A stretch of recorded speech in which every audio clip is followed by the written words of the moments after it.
উপলক্ষে চুচুড়া মাঠে বিতরণ করা হলো পায়েস। ভারতের প্রধানমন্ত্রী নরেন্দ্র মোদীর জন্মদিন পালন করা হলো চুচুড়া ময়দানে। ভারতীয় জনতা পার্টির পক্ষ থেকে ৭৫ বছর জন্মদিন উপলক্ষে ৭৫টি প্রদীপ জ্বালানো হয় এবং সাধারণ মানুষকে পায়েস বিতরণ করা হয়। এই কর্মসূচি প্রসঙ্গে ভারতীয় জনতা পার্টির পক্ষ থেকে সুবীর নাগ এক সাক্ষাৎকারে কি জানাচ্ছেন শুনবো। আজ আদরণীয় প্রধানমন্ত্রী নরেন্দ্র মোদীজির ৭৫তম জন্মদিবস। সেই উপলক্ষে আমরা চুচুড়ার মাঠের ধারে তার এই জন্মদিন উদযাপনের ব্যবস্থা করেছিলাম।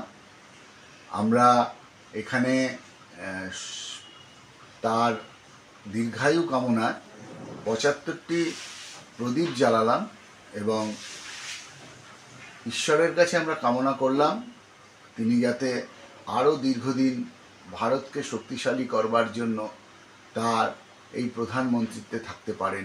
ঈশ্বর তাকে সেই শক্তি দিক যাতে ভারতবর্ষকে তিনি বিশ্বগুরু বানাতে পারেন। আমরা পায়েস বিতরণের ব্যবস্থা রেখেছিলাম।